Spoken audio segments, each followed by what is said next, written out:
Hi friends, எல்லாருக்கும் வணக்கம். இன்னைக்கு சண்டே உங்களுக்குலாம் சூப்பரா போயிருக்கும். எங்களுக்கு பார்த்தீங்கன்னா எப்பவும் போல இல்லாம கொஞ்சம் பிஸியா தான் போச்சு. ஏன்னா நேத்து நைட்டு வந்ததுமே செடிக்கெல்லாம் தண்ணி விடலன்னு ஒரே கவலையா போச்சு. கொஞ்சம் பாதிக்கு விட்டாங்க.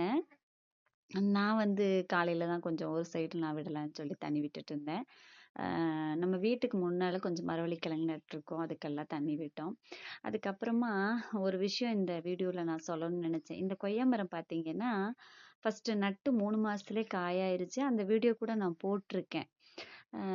ரொம்ப சீக்கிரமா காய்ச்சிருச்சு. காயும் நல்லா பெருசா இருந்துச்சு. நாங்களும் ரொம்ப சந்தோஷப்பட்டோம்.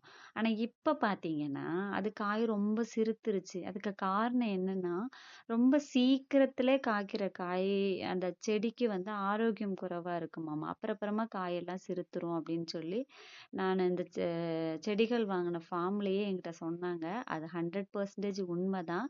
நீங்க யாராவது இத ஃபீல் பண்ணியிருக்கீங்களா? அப்படிங்கிறதையும் என்கிட்ட கமெண்ட்ல சொல்லுங்க. அப்புறமா முருங்கை மரம் பார்த்தீங்கன்னா, நெறைய பிஞ்சு விட்டுருக்கு. ஆனா முருங்கைக்கு ஒரு நோய் வருது. இந்த ஏரியாவுல எங்கேயும் எல்லா இடத்துலயும் அப்படிதானா? இல்ல இங்க மட்டும் தானான்னு எனக்கு தெரியல.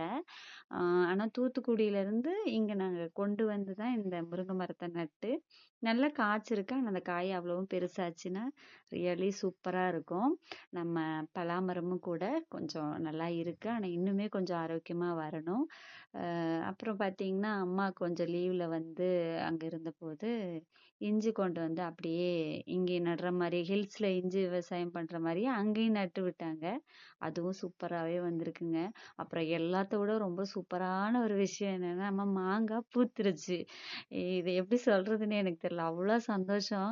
இத பார்க்கறதுக்காகவே நான் அங்கருந்து வந்தேன்னா, நீங்க நம்பி தான் ஆகணும். வேற வழி இல்ல. போன வாரம் வீட்ல அவங்க போயிட்டு வந்துட்டு சொன்னாங்க, மாங்காய் பூத்திருக்குன்னு சொன்னாங்க. எனக்கு பார்க்கணும், பார்க்கணும், பார்க்கணும். நேத்து நைட்டு வரும்போது ஓரளவுக்கு இருட்டாயிருச்சு. அவ்வளவா பார்க்க முடியல. காலையில எந்திரிச்ச பார்த்தேன். எனக்கு அவ்ளோ சந்தோஷம். சொல்றதுக்கு வார்த்தையே கிடையாது. அ இந்த மரமுமே நல்லா கொய்யாலாம் காய்ச்சு ஓஞ்சிருச்சு. இனி அதுக்கு திரும்ப அத பூஸ்டப் குடுக்கணும். நம்ம நட்ட செடிகள் எல்லாமே ஓரளவுக்கு காய்கள் குடுத்துருச்சு. இதுல காய்க்காம இருந்தது மாமரம் இப்ப பூத்திருக்கு. பலா மட்டும் இருக்கு. ஏன்னா பழம் இன்னும் ஒரு வருஷம் கழிச்சு காய்ச்சுச்சுன்னா நல்லது. ஏன்னா சீக்கிரமா காய்ச்சுச்சுன்னா மரத்துக்கு ஆரோக்கியம் இருக்காது. நான் பர்சனலாவே அது மட்டும் இல்ல அப்பாவுமே சொல்லுவாங்க. அப்பாவுக்கு இதுல நல்ல அனுபவம். நம்மளோட லெமன் சூப்பரா காய்க்குதுங்க.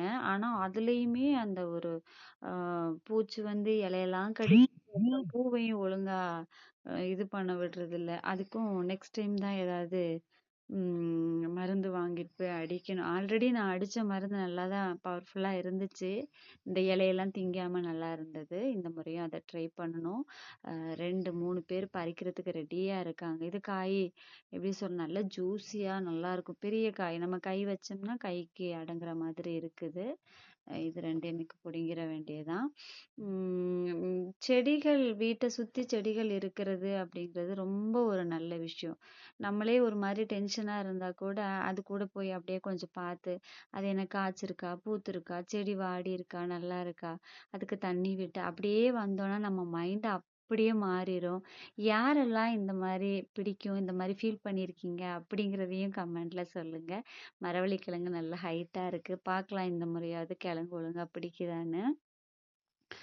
வீட்டை சுத்தி செடிகள் தான். நான் 3 பக்கமே ஃப்ரண்ட்ட தவிர 3 பக்கமுமே எங்கெல்லாம் செடிகள நட முடியுமோ அங்கெல்லாம் நட்டு தான் வச்சிருக்கேன்.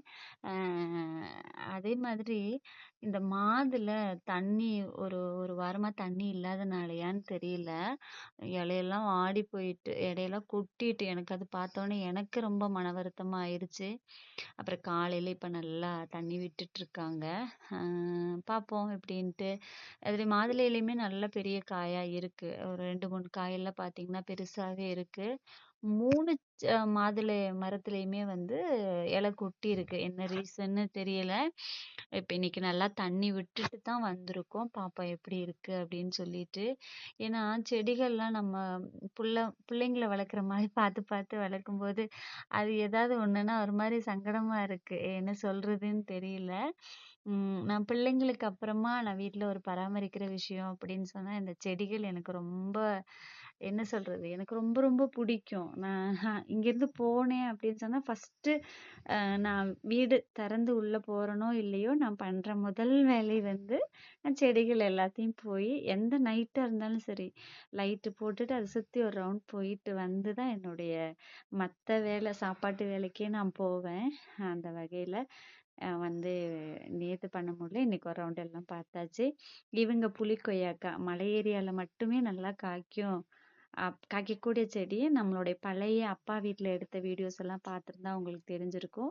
இங்கேயுமே காய்ச்சு 2, 3 காய் இன்னைக்கு நாங்க பறிச்சு சாப்பிட்டோம். தயாரா இருந்துச்சு. சூப்பரா இருந்துச்சு அந்த காயுமே. இங்க கூட கொஞ்சம் புளிக்கும். அங்க கொஞ்சம் கொஞ்சம் இனிப்பாவே இருந்துச்சு. நான் சில நேரங்கள்ல கேமரா எடுத்துட்டு வரும்போது மயில் எல்லாம் சில நேரம் கூட்டம் கூட்டமா இருக்கும். நம்ம எடுக்கலான்ட்டு வரதுக்குள்ள அதெல்லாம் ஓடிரும். எடுக்கவே முடியாது. அப்படியுமே இன்னைக்கு ஒரு மயில் வந்து மாட்டுச்சு. ஆனா அதுவுமே ஒழுங்கா விழுகல ஓடிட்டு. நாங்க அரிசி சாப்பிட்டுட்டு இருந்துச்சு ஓடிடுச்சு. நம்ம வீட்டை சுத்தி நிறைய பறவைகள் இருக்கு. என்னென்னமோ விதவிதமான குருவிகள்லாம் இருக்கு. சிட்டுக்குருவி பாத்தீங்கன்னா அவ்வளோ இருக்கு. அந்த சிட்டுக்குருவியை நான் சில நேரத்துல எடுக்கலாம்னு நினைக்குவேன். அது ஏதோ அப்படியே ஓடிடும். அப்படிதான் இந்த வீடியோ அப்படியே சூப்பரா எடுத்து முடிச்சிட்டேன். எனக்கு ரொம்ப சாட்டிஸ்ஃபைங்கா இருந்துச்சு. நம்ம வீடியோ பிடிச்சிருக்கும் அப்படின்னு நினைக்கிறேன். வீடியோ பிடிச்சிருந்தா லைக் பண்ணி, ஷேர் பண்ணி, கமெண்ட் பண்ணுங்க. நீங்க குடுக்குற ஒவ்வொரு லைக்கும் அப்படியே நமக்கு ஒரு பூஸ்டப்பா இருக்கும். Thank you.